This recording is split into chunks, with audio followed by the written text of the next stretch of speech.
உயிர் நாவில் உருவான உலக மொழி என் செம்மொழியாம் தமிழ் மொழி, செங்கோல் ஈன்ற மொழி, சங்கம் வளர்த்த மொழி, சங்கென முழங்கு மொழி, கொஞ்சம் இலக்கணமும் கெஞ்சும் இலக்கியமும் கொஞ்சி பேசும் இயல்பு மொழி, மூன்றெழுத்து உலகாலம் என் தாய்மொழி, அதுவே என் தமிழ் மொழி. தமிழ் மொழிக்கு என் முதல்வர்.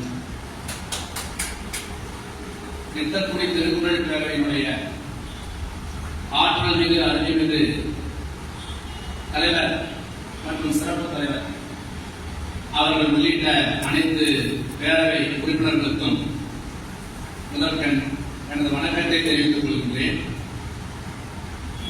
ஐயா சொன்னாங்க, பேசுங்களான்னு கேட்டாங்க, பேசுனாங்க.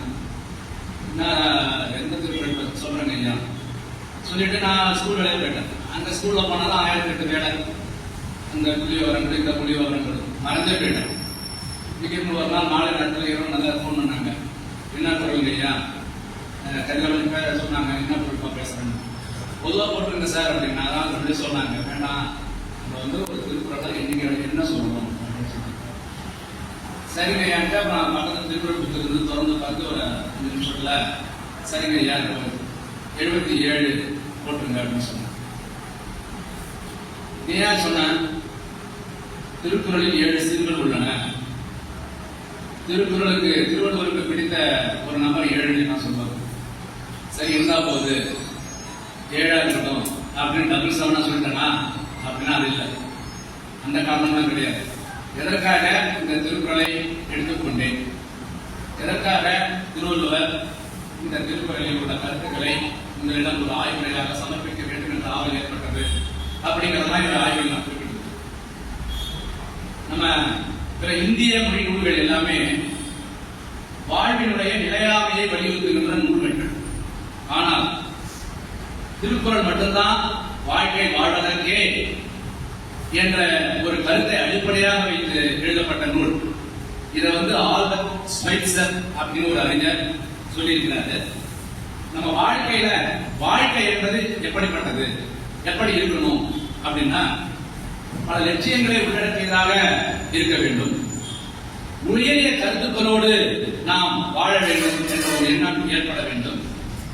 அது மட்டும் இல்லாமல் அப்படி இல்லாம கண்டதெல்லாம் காட்சி கண்டதே போலாம் அப்படிலாம் எதுவுமே இல்லாம அப்படிலாம் இருக்குன்னு வாழ்க்கை வந்து எப்படி ஆயிடும்னா புதர் மண்டி கிடக்கின்ற புதரா மாறிடும், காடா மாறிடும், மேடா மாறிடும். அது வந்து அழிவை தரும், இன்னலை தரும்.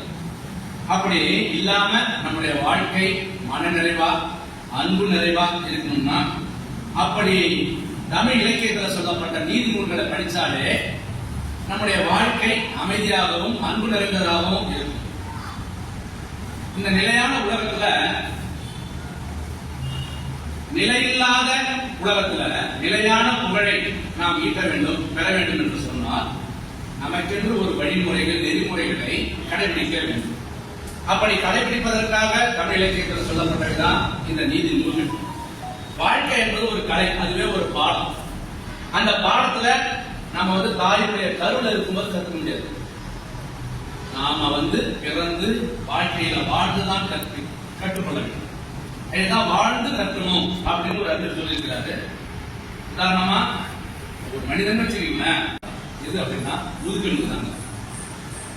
அந்த முதுகெலும்பு இல்லாட்டி மனிதனால இருக்க முடியாது. அந்த முதுகெலும்பு தான் அறம். அந்த அறம் தான் அன்பு. இதை வேற என்ன சொல்லலாம், அன்புதான் அறம். ஒட்டுமொத்த உலகமும் முதுகெலும்பு இல்லாம ஒளிந்துவிடும் போலதான் இருக்கு இந்த காலத்துல. ஆனா மிக சரியாக வந்தவர் எளிமையாக புரியும்படி வாழ்க்கைக்கு தேவையான சொல்றாரு. முத்தான கருத்துக்களை சொல்லி வச்சிருக்கிறார். இந்த இயற்கை என்பது அறம், நீதி, அநீதி எல்லாத்துக்கும் அப்பாற்பட்டதுங்க. இந்த கோட்பாடுகள் எல்லாம் மனிதர்கள் தங்கள் வாழ்வின் தேவைகளுக்காக உருவாக்கி கொண்டவை. இயற்கையினுடைய படைப்புகள்ல தனி ஒரு மனிதனாக நாம் விரிவடைந்து விட்டோம் அப்படின்னு ஒட்டுமொத்த வாழ்க்கைக்கும் ஒரு ஒழுங்கு தேவைப்படுகின்றது. ஒழுங்கு தேவைப்படுகிறது. இப்போ உதாரணத்துக்கு நம்ம ஒத்தையடி பாதையில போயிட்டு இருக்கோம். அங்க வந்து போக்குவரத்து காவலர் அவங்களாம் இருக்கணும் அவசியம் இல்லை, சிக்னல் இருக்கணும்னு அவசியம் இல்லை. ஆனா நெரிசல் மிகுந்த ஒரு டவுன் அண்ணா நகர் சாலையில பாத்தீங்கன்னா இங்க கண்டிப்பா ஒரு போக்குவரத்து காவலரோ சிக்னலோ இருந்தால்தான் நல்லபடியா நாம போய் சேர முடியும். இது எல்லாரும் தெரிந்தது தான். அது மாதிரிதான் இந்த அறமும் அன்பும் மனித குலத்துக்கு தேவை. அன்பும் அறமும் மனித குலத்தில் இருந்தால்தான் இதுதான் வாழ்க்கையுடைய மையம். இவற்றிலிருந்து நாம் எவ்வளவு விலகி செல்கிறோமோ அவ்வளவு அழிவுகளையும் நாம சந்திக்கிறோம். அறம் வீழ்ந்து விடக்கூடாது. எனவேதான் இந்த அன்பையும் அறத்தையும் வலியுறுத்தவே எடுத்துக்காட்டவே நாம் ஒரு ஆய்வுரையாக சொல்லுவோம் என்ற நோக்கத்திலே நான் இந்த திருக்குறளை எடுத்துக்கொண்டேன். இல்லறவியல் அன்புடைமை குறள் எண் 77. என்பில் அதனை வெயில் போல காயுமே அன்பில் அதனை அறம். என்பில் அதனை வெயில் போல காயுமே அன்பில் அதனை அறம். சாதாரணமா பார்த்தா தெரியும் பொருள் என்ன. என்புனா எலும்பு, எலும்பு கூடு அப்படின்னு சொல்லுவோம். உடம்பு புல்லு இது மாதிரி சொல்றோம். இலதனை என்பு இலதனை இல்லாத உடல் தன்மை. வெயில் வெயில்னா சூரிய வெளிச்சம் தான். சூரிய வெப்ப கதிரவன் ஒளி இதெல்லாம் நிறைய பேர் இருக்கு. போல அதை போன்று. காயுமே அப்படிங்கிற ஒரு வார்த்தை இருக்கு. காயுமேனா பயனில்லாமை, வஞ்சனை விதை, பக்குவப்படாத விளைபொருள்கள், இது மாதிரி அழிக்கும் தீக்கும் இது மாதிரி பொருள். அடுத்த வார்த்தை அன்பு. அன்புனா தொடர்புடையார் மட்டும் உண்டாகுகிற பற்று, நேயம், நேசம். அன்புக்கு ஐயா ஏற்கனவே நிறைய இடத்துல கொடுத்துருக்காங்க. அன்பின் இல்லை இந்த பாப்பா அருமையாக எழுதி பண்ணாங்க. அப்ப பேசும்போது அன்புனா என்ன அதனுடைய பொருள் நிறைய சொன்னாங்க. இலதனை அப்படின்னா இல்லாதவனை. அறம் அறம்னா ஒரு நல்ல செயல், தர்மம், புண்ணியம், தர்ம தேவதை, யமன் இது மாதிரி இதுக்கு பேர் அறம். சரி, இப்ப கருத்து போதும். என்பில் அதனை அப்படின்னா எலும்பு இல்லாத புழு போன்ற இந்த ஒரு உடலை. வெயில் போல காயுமே அப்படின்னா வெயிலின் வெப்பம் காய்ந்து வருத்துவது போல. வெயிலுடைய வெப்பம் இந்த புழு மேல பட்டு காய்ந்து வருத்துவது போல. அன்பில் அதனை அறம்.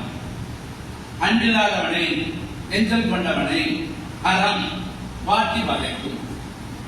எலும்பில்லாத புழு போன்ற ஒரு உடலை வெயிலின் வெப்பம் காய்ந்து வருத்துவது போல அன்பில்லாதவனை அறம் வாட்டி வதைக்கும். நம்ம ஏற்கனவே சொன்ன முதுகெலும்பு மனித ஜீவராசிகளுக்கு முதுகெலும்பு மிக மிக முக்கியம். மனிதன் முதுகெலும்பு இருந்தால்தான் நிமிர்ந்து நிற்க முடியும். ஒரு இனம் தாழ்ந்து போறதுக்கு முதுகெலும்பு இல்லாம தான் காரணம். உடம்புக்கு ஆதாரம் முதுகெலும்பு தான். மனிதனுக்கு கொடுத்த முதுகெலும்பு எதுக்காக? நிமிர்ந்து உட்காரணும், நிமிர்ந்து நிற்கணும். அப்படி நிமிர்ந்து நின்றால்தான் மனிதன். இப்ப அறம் தவறினால் நாம் பணிய வேண்டிய அவசியம் இல்லை. துணிந்து நின்று கேள்வி கேட்கலாம் யாராக இருந்தாலும். அறம் தவறினால். ஆனால் நம்மள சில பேர் என்ன செய்வாங்க? வளைஞ்சு வளைஞ்சு கொடுப்பாங்க. சின்ன விஷயங்களுக்குலாம் விலைக்கு போவாங்க. இப்ப ஒரு ஆபீஸ்ல மேலதிகாரி சொல்றாரு, இதை பண்ணுப்பா, அது பண்றோம் சார். எப்படி இதை பண்ண வேணாம், பண்ணல சார், இது மாதிரிலாம் சொல்லிட்டு இருந்தா ரெண்டுக்கும் நல்லவனா என்ன அர்த்தம்? நாம் எதா இருந்தாலும் நிமிர்ந்து எதிர்க்கும் சக்தி இருந்தால்தான் ஒரு சமுதாயம் இருக்கும் என்ற ஒரு எண்ணம் ஏற்பட வேண்டும். எனக்கு இந்த வேலை தெரியாது அப்படிலாம் தெரியலனாலும் அதிகாரி சொல்லிட்டாங்களே அப்படிங்கிற ஒரு எண்ணத்துல அவங்க சொல்லுவாங்க. ஆனா அது அப்படி இருக்கக்கூடாது. அதாவது நம்ம சொல்லிட்டோம்னா ஏதாவது நஷ்டம் இருக்குமோ, ஏதாவது மருந்து சொல்லிட்டோம்னா கஷ்டம் இருக்குமோ, அப்படி எண்ணமே இருக்கக்கூடாது. நம்ம இதெல்லாம் எதிர்பார்த்தா நம்ம இங்கிலாந்துக்காரன் வெள்ளக்காரன் வந்து நம்ம நாட்டு பிரிட்டானியன் வந்தான். நம்ம ஒரு காந்தியவாதி அவனை எதிர்த்தார். இந்த காந்தியவாதி எதிர்த்தார்னா அவர்கிட்ட இருந்தது என்ன? அகிம்சை என்ற ஒரு முதுகெலும்பு. அகிம்சை என்ற ஒரு முதுகெலும்பு தான் அவர்கிட்ட இருந்தது. கைத்தறி வச்சுக்கிட்டு, கைத்தறினா அடிக்கிற தறி இல்லை, அகிம்சை என்ற தறி வச்சுக்கிட்டு இந்த போராட்டத்தை எதிர்ப்பேன் அப்படின்னு சொன்னார். அகிம்சை போராட்டம். அகிம்சை போராட்டம்னா உண்ணாவிரத போராட்டம் இல்லைங்க. அகிம்சை இப்ப இருக்கிற உண்ணாவிரத போராட்டம் என்ன சொல்றாங்க? சாப்பிடாம இருந்தாலே போதும் அப்படிங்கிறாங்க. அதெல்லாம் இல்லை. அதாவது உண்ணாவிரதம் என்பது அகிம்சை போராட்டத்தினுடைய ஒரு குறியீடு, அவ்வளவுதான். அகிம்சைனா மற்றவர்களுக்கு இம்சை செய்யாம இருக்க, இம்சை செய்யாம இருக்கிறதா அகிம்சை பேர். இப்ப இருக்கிற உண்ணாவிரதம் 2 நாளைக்கு 3 நாளைக்கு கல்லா அடிக்கலாம் போறோம். ஆனா காந்தியை தவிர அந்த அகிம்சை போராட்டம் என்பது பட்டினியிலும் பயிற்சியிலும் இல்லை. அவருடைய ஆன்ம பலத்தில் தான் இருக்கிறது, இருந்தது. காந்தியினுடைய ஆன்ம பலத்தில் தான் இருந்தது. அதனாலதான் இயற்கையா அவருக்கு வளைஞ்சு கொடுத்தது. அவர் தனி மனிதனுடைய நம்பிக்கை அகிம்சை தான், அகிம்சை போராட்டம் தான். நாம ஜாலி மலா பக்கத்துல நடந்தது. நம்மளால என்ன பண்ண கூட பேர் கொண்டுட்டாங்க. சரி அகிம்சை போதுப்பா, அவனும் ஆயுதம் இருக்கலாம், நம்மளும் ஆயுதம் இருக்கலாம் அப்படின்னு. ஆனா காந்தியடிகள் அதுக்கு அடுத்த என்ன சொல்றாரு? அகிம்சை போராட்டம் தான். ஜாலி மலா பக்கத்துக்கு அப்புறமும் அகிம்சை போராட்டத்தை தொடர்கிறார். அவர் சொன்னதை பிறகு மக்கள் கடைபிடிக்கிறாங்க.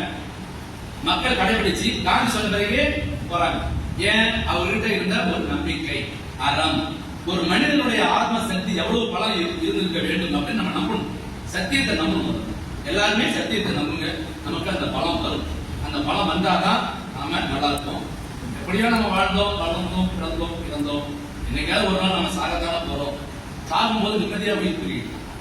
சாகும்போது நிம்மதியா நான் சத்தியமா இருந்தேன், வாழ்ந்தேன் அப்படிங்கிற எண்ணத்துல நம்ம உயிர் புரிஞ்சாதான் நல்ல நம்பிக்கையோட இருக்கும். கடவுள் நமக்கு நல்ல உடம்பு தந்திருக்கிறாரு, நல்ல புத்தியை தந்திருக்கிறாரு, நல்ல மனித உடலை தந்திருக்கிறாரு.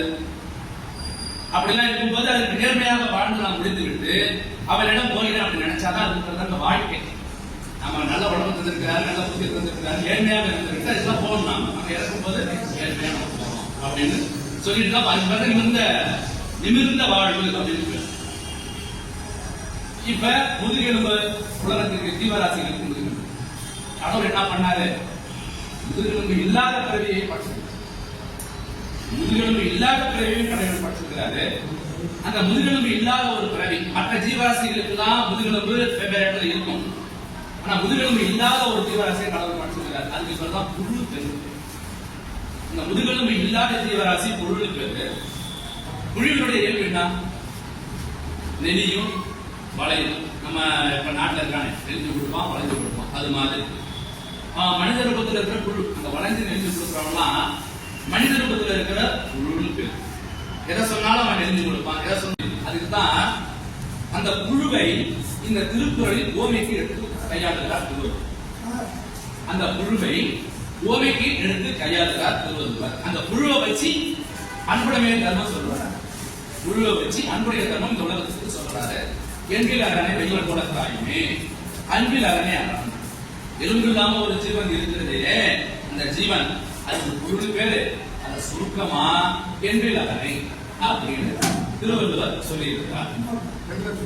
ஒரு நாள் நல்ல வெயில் அடிச்சுக்கிட்டு இருந்தது. அதுல ஒருத்தன் நடந்து போறான். அவனுக்கு எந்த சிரமமும் தெரியல. ஏன்னா அவன் காலில் செருப்பு போட்டது. அதனால அவன் ஜம்மு நடந்து. அவனுக்கு பக்கத்துல இன்னொருத்தர் நடந்து போறான். அவன் ஏழை. அவன்கிட்ட செருப்பு வாங்க காசு இல்லை. அதனால அவன் வந்து வெறுங்காலோட நடக்கிறான். வெறுங்காலம் நடக்கும்போது கொடி சுடும். ஐயோ நடந்து போயிட்டாருன்னு வச்சு வெயில நல்லா தர சூடா இருக்குது. அவனுக்கும் பக்கத்துல பாத்தீங்கன்னா ஒரு புழு, அந்த புழு கிடக்குது. அப்ப அந்த புழு வந்து என்ன நிலைமைக்கு ஆயிருக்குன்னு பாருங்க. அந்த புழுவாக நடக்க முடியுமா? முடியாது. அந்த புழு தரையில ஊத்துதான் போகும். அந்த உடம்புல பாதி தரையில பட்டுக்கிட்டு கிடக்கும். சூடான தரையில புழுவின் உடம்புல பாதி பட்டுக்கிட்டு கிடக்கும். அப்படின்னா எவ்வளவு புழுவுக்கு எவ்வளவு சிரமம்னு யோசனை பண்ணி பாருங்க. அந்த புழுவால் மனுஷனாக இருந்து நடக்க முடியுமா? முடியாது. புழுனாலே அது ட்ரெஸ் தான், வெறும் சதை தான். அது தரையில ஊர்ந்து போயிடும். இருந்தாலும் அதோட உடம்பு வந்து தரையில பட்டு ரொம்ப வெயில் அடிக்கும் போது தரையில துடிச்சு போயிடும். நினைச்சு பாருங்க, தரையில ரொம்ப துடிச்சு போயிடும். இந்த கற்பனை பண்ணி பாத்தீங்கன்னா நமக்கே தெரியும். அடடா, ஒரு புழு வந்து தரையில துடிச்சிட்டு இருக்கு, எவ்வளவு சிரமம் யோசனை பண்ணி பாருங்க. இதுதான் எலும்பு இல்லாத புழுவை வெயில் சுடுவது போல அப்படின்னு ஓமையாக்குறார் திருவள்ளுவர். எலும்பு இல்லாத புழுவை வெயில் சுடுவது போல அப்படின்னு ஓமையாக்குறார். ஏன் ஓமை? புழுவை எடுத்துக்கொண்டார். இந்த காரணத்துக்காக எடுத்துக்கிட்டார். சரி, இது ஒரு பக்கம் ஓமை. இப்ப உண்மைக்கு வரும். ஓமை சொல்லியாச்சு, உண்மைக்கு வரும். உண்மை என்ன? அன்பில் அதனை. அன்பில் அதனை. இந்த அன்பு என்பது என்ன? மற்றவங்களுக்காகவும் நம்ம சுற்றி இருக்கிறவங்களுக்காகவும் உலகத்தில் உள்ள எல்லாரும் சந்தோஷமா வாழ வைப்பதற்காகவும் அறத்திற்காகவும் நமக்காகவும் தேவைப்படுவது அன்பு. சரி, மற்றவர்களுக்கு இருக்குதுங்க. முதல்ல உங்களுக்கு வேணும், நமக்கு வேணும். உங்களுக்கு முதல்ல அன்பு இருக்கணும். அப்படி அன்பு இல்லைன்னா அறத்தால் சுட்டு செத்து போகும். இதுதான் திருவள்ளுவர் சொல்றார். ஒவ்வொருத்தருக்காகவும் அன்பு இருக்கணும். அன்பு இல்லை என்றால், உனக்கு அன்பு இல்லை என்றால் அறத்தால் சுட்டு இறந்து விடுவாய் அப்படிங்கிற குரட்பாவோட தெளிவா சொல்லியிருக்காரு. வாழ்க்கையுடைய பயன் என்ன அப்படின்னா, இந்த உடம்பு அருமையான உடம்பு கிடைச்சது, அன்போடு பொருந்து வாழ்க்கை தான் உண்மையான வாழ்க்கை பயன் அப்படின்னு அன்புடன் அதிகாரத்தில் சொல்லியிருக்காரு. அன்போடு பொருந்திருக்கிற வாழ்க்கை தான் உண்மையான வாழ்க்கை பயன். பிறரிடம் அன்பு காட்டுவதுதான் ஒரு மனிதன் சமூகத்துல நன்றாக வாழக்கூடிய ஒரு சிறந்த வழி. உன்னுடைய தேவைக்காக நீ அன்பு செய்ய, மற்றவர்களுக்காக நீ அன்பு செய்யக்கூடாது. உங்களுடைய தேவைக்காக அன்பு செய்ய வேண்டும். என்றால் அறக்கடவுள் சாவடி கொள்வார் என்று திருவள்ளுவர் சொல்லுகிறார். இது ஒரு எச்சரிக்கையாக சொல்லுகிறார். அன்பு செய், மற்றவர்களுக்காக நீ அன்பு செய்ய வேணாம், உனக்காக அன்பு செய். அப்படி அன்பு செய்யனா அறக்கடவுள் துன்பப்படுவார், துன்பப்படுத்துவார், வருத்தப்படுத்துவார், காயப்படுத்துவார். சரி, இந்த குரட்பாவுல எலும்பு இல்லாத உடம்பு அப்படின்னு சொல்றாரு, அன்பு இல்லாத உயிர் அப்படின்னு சொல்றாரு. ரெண்டா பிரிச்சு பார்க்கலாம். எலும்பில்லாத உடல் ஒன்று, அன்பில்லாத உயிர். இந்த ரெண்டா பிரிச்சு பார்க்கணும்னா, அன்பு செய்வது யாருடைய வேலை? உயிரினுடைய வேலை. அன்பு செய்வது உயிரினுடைய வேலை. அது உடம்பின் வேலை கிடையாது. அதை வெளிப்படுத்துவதுதான் உடம்பின் வேலை. அன்பு செய்வது உயிரின் வேலை, அதை வெளிப்படுத்துவதுதான் உடம்பின் வேலை. அந்த உயிர் பக்குவப்பட இந்த அன்பு வளர்ந்து கொண்டே போகும். உயிர் பக்குவப்பட அந்த அன்பு வளர்ந்து கொண்டே போகும். இதுதான் உயிரின் பக்குவம். ஒருவனுக்கு அன்பே இல்லையானால் அவனுடைய உயிர் பக்குவப்படவில்லை என்று அர்த்தம். ஒருவனுக்கு அன்பு இல்லைனா அவன் உயிர் பக்குவப்படவில்லை. ஆகவே அன்பு இல்லாதவர்களிடம் அன்பை உருவாக்குவது அன்பு உள்ளவர்களின் வேலை என்று மறைமுகமாக சொல்லியிருக்கிறார். அன்பிலகனை அப்படிங்கிறத அன்பில்லாத உயிர் என்றும் கூறலாம். ரெண்டையுமே உடம்புன்னு சொல்லியிருக்கலாம், அல்லது ரெண்டையுமே உயிர்னு சொல்லியிருக்கலாம். ஏனென்றால் அதனை உடம்பு என்று சொன்னார் என்றால், எலும்பு என்பது உடம்பு உறுப்பிலே ஒன்று. எலும்பு என்பது உடம்பு உறுப்பிலே ஒன்று, அதனாலதான் அது உடம்புன்னு சொன்னார். அன்பு என்பது உயிர் உறுப்பிலே ஒன்று, அதனால்தான் உயிர் இல்லாத அப்படிங்கிறத என்பதை உயிர் என்று பொருள் கொள்ளலாம். என்பில் அதனை வெயில் சுடும் வருத்தும் அப்படின்னா, என்பில் அதனை வெயில் சுடும் வருத்தும் அப்படின்னா வருத்தி கொள்ளும் என்று பொருள் கொள்ளலாம். என்பில் அதனை சுடுனா வருத்தும், வருத்தும்னா வருத்தி கொள்ளும். உதாரணத்துக்கு பாத்தீங்கன்னா, மேல இருந்து வெயில் வருகிறது, வெயில் சுடுதுன்னு வச்சுக்கோங்க. அந்த வெயில் வருகிற பொழுது இன்னைக்கு இருக்கிற இடத்துல நான் ஒரு 10-15 வெயில் வருகின்ற பொழுது இன்னைக்கு நான் ஒரு 10-15 புழுவை சாவடிக்க போறேன் அப்படின்னு நினைச்சுட்டுலாம் வராது. அது பட்டே அடிக்கும். அந்த வெயில் அடிக்கும் போது தாவரங்கள் நல்லா வளரும், நம்ம குதிரை இருந்தால் குளிர்காலாம். வெயில் வந்து சாதாரணமா தான் வரும். இன்னைக்கு நான் ஒரு 10-15 புழுவை சாவடிக்க போறேன் தாவரம் அப்படிலாம் நினைச்சுட்டு வராது. திருவள்ளுவர் வெயில் சுடுனாலும் சொல்றாரு, நாம அப்படி பொருள் கொள்ளக்கூடாது. இந்த வெயில்ல காய்வது என்பது நோக்கம் இல்லை. கவனிக்குங்க, வெயிலுக்கு மற்றவர்களை துன்பப்படுத்த வேண்டும், காயப்படுத்த வேண்டும் என்பது நோக்கம் இல்லை. வெயிலுக்கு மற்றவர்களை துன்பப்படுத்த வேண்டும், அந்த புழுவை கொல்லணும் அப்படிங்கிற நோக்கம் கிடையாது. வெயில் கொல்வதுதான் நோக்கம் என்றால் எல்லாரும் தானே சாகணும், எல்லாரும் தானே இருக்கணும், துன்பப்படணும். ஏன் புழு மட்டும் துன்பப்படுது? ஏன் புழுவை மட்டும்? இந்த நம்ம சிந்திக்க வேண்டிய விஷயம். புழுவை எலும்பில்லாத புழுவை வெயில் சுடும் திருவள்ளுவர் சொல்லியிருக்கிறான்னு சொன்னார். எத்தனையோ ஜீவராசிகள் வெயில்ல நல்லா இருக்கு, ஆனா புழு மட்டும் ஏன் சொல்றது அப்படின்னு நம்ம நினைச்சு பார்க்கலாம். புழுக்கு என்ன இயல்பு அப்படின்னா, எப்பொழுதுமே இருட்டுல இருக்கும். புழு எங்க இருக்கும்? இருட்டுல இருக்கும், சாக்கடையில கிடைக்கும், மண் உள்ளாத இருக்கும். இந்த வெயில பார்த்த உடனே அது தானா வெளியே வரும்.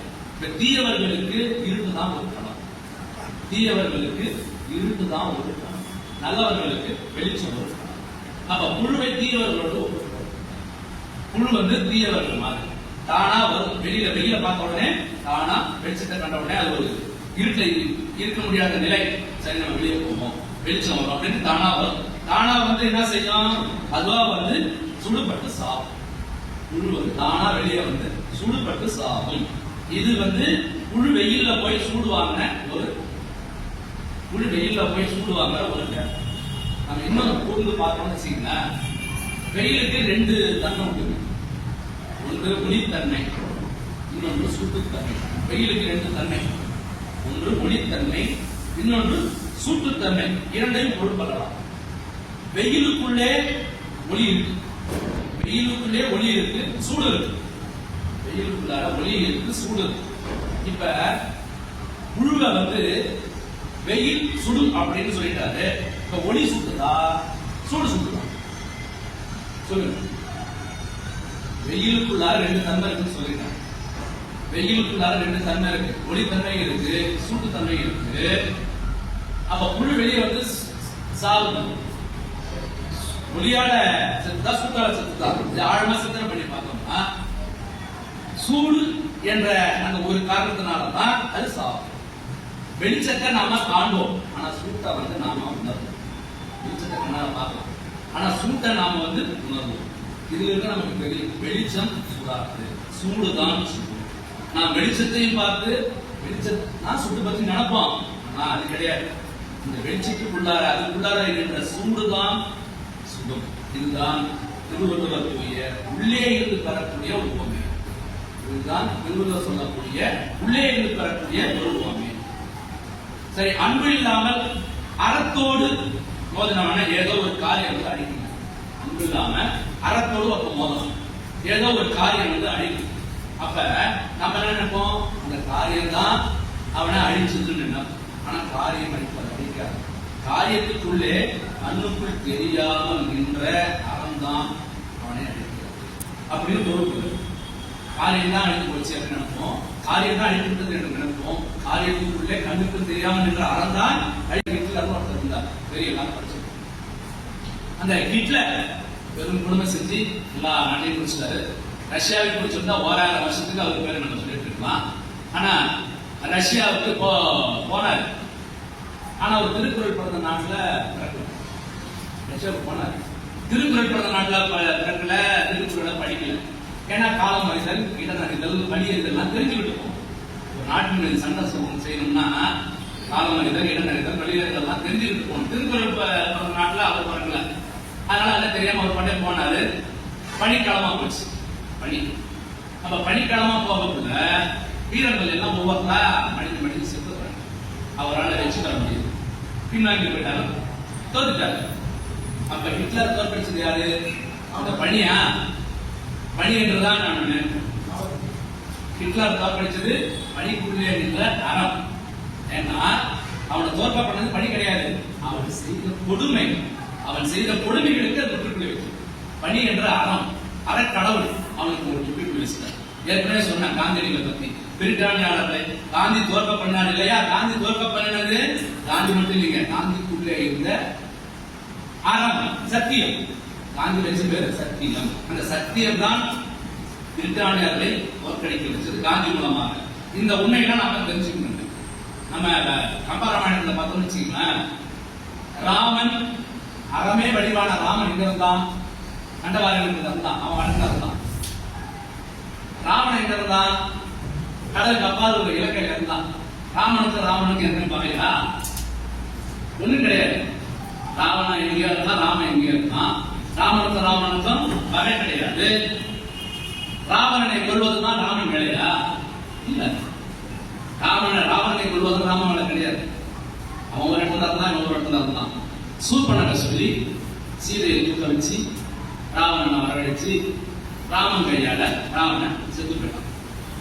இதுதாங்க புழு தானா வெயில்ல வந்து சாப்பிடும். இந்த நிகழ்ச்சியை கம்பேர் பண்ணி பாருங்க. புழு தானா வெயில்ல வந்து சுடுபடுதா இல்லையா? இதுதான். அவனுக்கு பகை கிடையாது, அவனுக்கு பகை கிடையாது. ராவணன் வந்து தானா அறமாகிய ராமன் கிட்ட, அறக்கடவுள் என்று அறமே வழிகின்ற ராமன் கிட்ட வந்து தானா வழிபட்டு சாகும். கெட்டவர்களா நீங்க பாருங்க, அவன் ஓடுவான் வருவான், நல்லா ஜெயிக்கிற மாதிரி தெரியும். கெட்டவன் வருவான் போவான் ஓடுவான் ஜெயிக்கிற மாதிரி தெரியும். தர்மத்தின் வாழ்வுகளை சூழ்நிலாவும் இன்னும் தர்மமே வெல்லும் அப்படிங்கிற மாதிரி அவனுக்கு சில வெற்றி கிடைக்கும். அன்பில்லாதவர்களை சுடுவது அறத்தின் வேலை அல்ல. அது அன்பில்லாதவர்களை சுடுவது அறத்தின் வேலை அல்ல. அறத்தோடு நிற்காதவன், அன்பில்லாதவன் அறத்தோடு தானாக மோத நினைத்து அவனாக போய் ஏதாவது சண்டை உண்டாக்கி சண்டை பிடிச்சு சாவான். இதுதான் கம்பன் சொல்றான் அறத்தின் வெற்றி. இது கம்பன் எப்படி சொல்றான்னா அறத்தின் வெற்றி என்று சொல்லுகிறான்.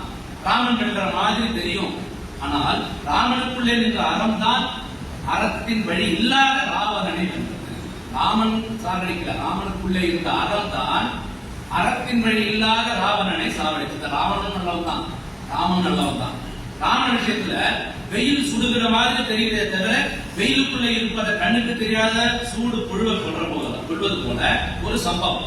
அதாவது பிறன்மனை நோக்கா பேராண்மை இன்மையா, பிறன்மனை நோக்கா பேராண்மை இன்மையா அறம் என்ற சூடு ராவணனை கொண்டது. இப்ப நம்ம தமிழ் இலக்கியத்தை நிறைய படிச்சிருக்கோம். ராவணன் ஆகட்டும், இரணின் ஆகட்டும், சூரபத்மன் ஆகட்டும். இப்ப இரணின் பாத்தீங்கன்னா அவனா போய் நரசிம்மரை தேடிட்டு போய் அவனா உடச்சு அவனா சார் நரசிம்மரா கோவில் வந்தாரு, நான் தேடி போனா அவனா சாடிதான் கொண்டு. அதாவது அன்பில்லாதவன் என்ன செய்வான்? அன்பில்லாதவன் அறம் இருக்காது. அறம் இருக்காதவன் அறத்தோடு வெளியே போய் மோதி தானாக அழிவான். அறமில்லாதவன் அறத்தோடு தானாக மோதி தானாக அழிவான் என்பதுதான் இந்த ஓமை சொல்லப்பட்டிருக்கிறது. நிறைய உதாரணம் சொல்லலாம். சிலப்பதிகாரத்தினுடைய முக்கியமான சூழல் அறம் கிடைத்தோர், அரசியல் கிடைத்தோருக்கு அறம் கூட்டாகும் அப்படின்னு நம்ம படிச்சிருக்கோம். அதுல என்ன சொல்றாங்க? பாண்டிய மன்னனுக்கு அதுவே அவனையும் கொண்டு காரணமாயிடுச்சு. மனைவி சிலம்பு களவாடப்பட்டதுக்கு தெரியும். அந்த ஒரு காரணத்துக்காக தான் அரசன் எல்லா குடிகளிடமும் எல்லா குடிமக்களிடமும் தன் மனைவி அதன் காரணமாக ஆராயாமல் ஒருதலை பட்சமாக ஒருதலை சார்பாக கோவலன் கொலையுள்ள காரணமாக இருந்தான். அதனால பாண்டியனும் அந்த மதுரையும் எதிர்த்து கொல்லப்பட்டது சொல்லி அறத்தின், அதாவது ஒவ்வொருமே உதாரணத்துக்கு மகாபாரத கதையில பார்த்தோம்னா பஞ்சபாண்டவர்கள் என்ன பண்ணாங்க? பஞ்சபாண்டவர்கள் அறத்தின் கழிவுங்கிறது கௌரவர்கள் காணாமல் ஆடினார். அன்பில்லாதவர்களை அறம் சொல்வதில்லை, தானாக வெளியே வந்து அவர்கள் அறத்தின் வழி இறப்பார்கள். அப்பவும் சரி சரி இப்பவும் சரி எல்லா துறைகளிலும் பார்த்தீங்கன்னா தனிப்பட்ட வாழ்க்கையில அறத்தை கடைபிடிக்கிறவர்கள் அவங்க எல்லாம் என்ன செய்வாங்க? கலிகாலத்து பரப்புல நான் சொல்ல பாருங்க, ஏகப்பட்ட சமாசம் செஞ்சுக்குவாங்க. அறத்துக்கும் நம்ம என்ன செஞ்சாலும் நல்லது நடக்க மாட்டேங்குது, போக மாட்டேங்குது அப்படின்னு சமாசம் செஞ்சுக்குவாங்க. மிகப்பெரிய அளவுக்கு அறத்தை கடைபிடிப்பது அப்படின்னா அது ரொம்ப கஷ்டம் தான். மிகப்பெரிய அளவுல அறத்தை ரொம்ப கடைபிடிக்கணும் அப்படின்னா மிகப்பெரிய கஷ்டம். சுயநலம், உயிர் பயம், அடுத்தவர் முரண் கருத்துக்கள், தன்னை பற்றி தவறான அபிப்பிராயம் ஏற்பட்டு விடுமோ அப்படிங்கிற ஒரு அச்சம், பெரும்பான்மையினருடைய ஆதரவை இழந்துவிடும் நிலை. இதனால தன்னை சார்ந்திருப்பவர்களும் நலனும் பாதிக்கப்பட்டு விடக்கூடும் என்ற ஒரு பயம். இப்ப யாராவது காலம் அறம் இல்லாமல் இருக்கிறது. உதாரணத்துக்கு ஒரு நாள் குளக்கரையில தர்மனும் பீமனும் நடந்து போயிருக்காங்க. தர்மனும் பீமனும் நடந்து போயிருக்க குளக்கரையில ஒரு காட்சியை பார்த்துட்டாங்க. கவலைய பாம்பு விழுங்க பார்க்குது.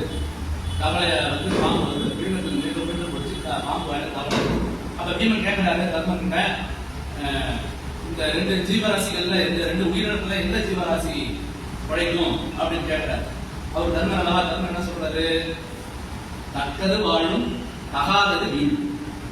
தக்கது வாழும் தகாதது வீழும். இது எதுக்கு சொல்றாரு? தனி மனித வாழ்வையில, தனி மனித இடம் வாழ்வில தொடக்க காலத்துல அரசியல்கள் கடைபிடித்தவர்கள் வாழ்வார்கள். தனி மனித வாழ்வில் ஒழுக்கத்தை அறத்தை கடைபிடித்தவர்கள் வாழ்வார்கள். இந்த காலத்தில் அறத்திலிருந்து பிறந்தவர்கள் வாழ மாட்டார்கள். அது வீழ்ச்சி. அது யாருக்கா இருந்தாலும் சரிதான், தலைவர்களாக இருந்தாலும் சரிதான், மருத்துவர்களாக இருந்தாலும் சரிதான், எல்லாருக்குமே மக்களாக பொதுமக்களாக இருந்தாலும் எல்லாம் வீழ்ந்து விடுவார்கள். அப்படிங்கிறது தான் இந்த கருத்து. இந்த திருக்குறள் மூலமாக திருவள்ளுவர் சொல்லக்கூடிய என்னுடைய கருத்து, என்னுடைய பார்வை. நல்லவங்க காரியங்கள் செய்வதற்கு கூட அறத்தினுடைய சமாசம் செஞ்சுப்பாங்க. அறத்தின் கிட்ட நம்ம எவ்வளவுதான் என்ன செஞ்சாலும் ஒன்றும் கிடைக்கிறது இல்லை.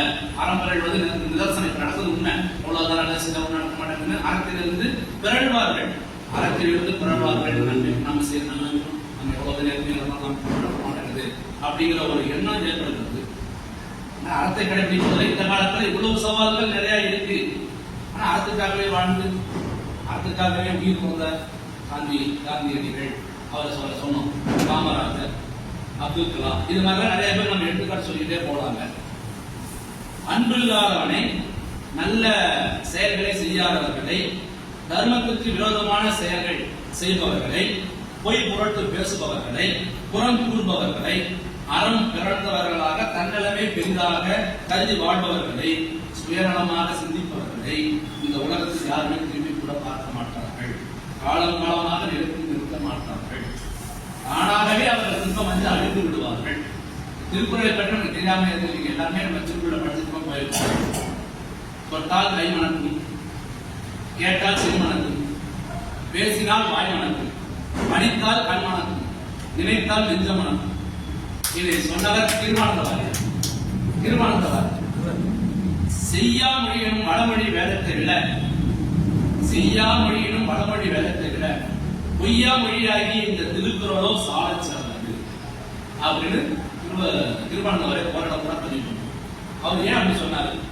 அவர் ஏன் அப்படி போராடமுறை பதிவு பண்றாரு அப்படின்னா, பைபிளுக்கு ஒரு அடையாளம், பைபிள் கிறிஸ்தவர்களுக்கு ஒரு அடையாளம், குர்ஆன் இஸ்லாமியர்களுக்கு ஒரு அடையாளம், பகவத்கீதை இந்துக்களுக்கு ஒரு அடையாளம்.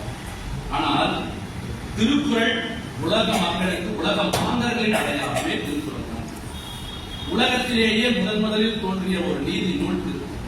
இந்த திருக்குறள் தான் அனைத்து நீதிகளையும் உள்ளடக்கியதாக இருக்கிறது. தமிழுடைய செல்வத்திலெல்லாம் பெருஞ்செல்வம் இந்த திருக்குறள் தான். ஒருவன் அறிவாளியாக வேண்டுமா? திருக்குறள். ஒருவன் புத்திசாலியாக வேண்டுமா? திருக்குறளை மட்டும் படித்தால். இதை ஆனால் படிக்கிறோமா அப்படிங்கிறது ஒரு பிரச்சனை. உணர்ந்திருக்கிறோம், எல்லாரும் பேசுவோம், ஆனால் படிக்கிறோமா? இல்ல. பள்ளிக்கூடத்துல ஒரு பையனை கூப்பிட்டு போர்ல எழுதுறான். கற்க, கசடர, கற்பவை, கற்றபின், இருக்க, அதற்கு, நான் சொல்ல சொல்ல யார் எழுதுனா சொல்லலாம்.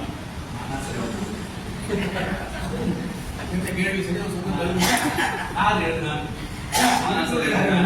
சரி, அப்படின்னு பக்கத்துல கேட்டேன். யாரா எழுதுனா? யாரா சொன்னா? நீங்க தான் சொல்லுங்க. இது மாதிரி காலகட்டத்தில் இருப்போம். படிக்கிறதே இல்ல. ஐயா சொன்ன மாதிரி ஆட்கள் சொன்னாங்களே, திருக்குறள் பாடப்புத்தகத்தில் எப்படி வருதுன்னா ஒரே வரி தான்.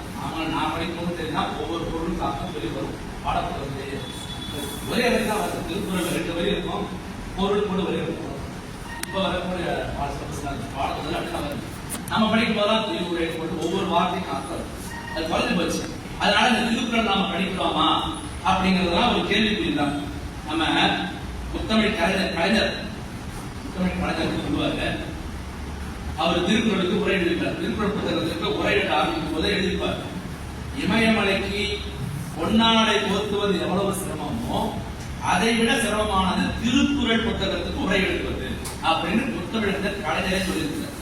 அப்படிப்பட்ட திருக்குறளுக்கு சொந்தக்காரமா, இந்த திருக்குறளுக்கு சொந்தக்காரன் நாம். அப்ப நாம எப்படி இருக்கணும்? அன்பை கழிவு. அன்பு என்பது உலகத்திற்காக அல்ல, உனக்காகவும் என்பதை நாம் புரிந்து கொள்ள வேண்டும், நமக்காகவும் என்பதை நாம் புரிந்து கொள்ள வேண்டும். நாம் எல்லோருக்காகவும் தான். அதாவது அன்பு இல்லை என்றால் அறத்தினால் நீ வீழ்வாய் என்ற உண்மையை நாம் புரிந்து கொள்ள வேண்டும். எவ்வளவுதான் கெட்டித்தனம் உள்ளவனாக இருந்தாலும் சரிதான், எவ்வளவுதான் கெட்டித்தனம் இருந்தாலும் சரிதான், எத்தனை செல்வத்து உள்ளவனாக இருந்தாலும் சரிதான், எத்தனை அறிஞனாக இருந்தாலும் சரிதான், அன்பில்லாத பட்சத்தில் அறம் அவனை அழிக்கும். திருவள்ளுவனுக்கு பொய்யாமொழி புலவன் ஒரு பேர். ஆகவே நாம 100% அவன் நம்பணும். திருவள்ளுவனுக்கு பொய்யாமொழி புலவன். அவர் சொன்னா நடக்கும். இது திருவள்ளுவர் சொல்லல, காலம் கடந்து இருக்கின்ற திருக்குறளை நாம் வைத்துக் கொண்டே நாம் சொல்லலாம். அவர் சொன்னதெல்லாம் உண்மை, சத்தியமான உண்மை. எனவே இந்த திருக்குறள் மூலமாக, இந்த 77ஆம் நம்பர் திருக்குறளின் மூலமாக நான் சொல்வது என்னவென்றால், அன்பு என்பது நாம் ஒவ்வொருவருக்காகவும் தேவை, தனக்காகவும் தேவை, எல்லோரிடமும் அன்பு காட்ட வேண்டும், நமக்காகவும் தேவை. இல்லை என்றால் அறக்கடவுள் நம்ம சுற்றி சாவடிப்பார். அதாவது அறக்கடவுள் மூலமாக நமக்கு துன்பம் நேரிடும் என்பதை என்னுடைய ஆய்வுரையாக சொல்லி, அன்பும் சிவமும் 2 என்பார் அறிவிப்பார். அன்பே சிவமாவது ஆறும் அறிவிப்பார். அன்பே சிவமாவது ஆறும் அறிந்தபின் அன்பே சிவமாய் அமர்ந்திருந்தாரே. அன்பு வழி நிற்போம், அறத்தின் வழி நடப்போம். இந்த சிறியனுடைய ஆய்வுரையை செவிமடுத்து கேட்ட உங்கள் அனைவருக்கும் வாய்ப்பு கொடுத்த ஐயா அவர்களுக்கும் நன்றி கூறி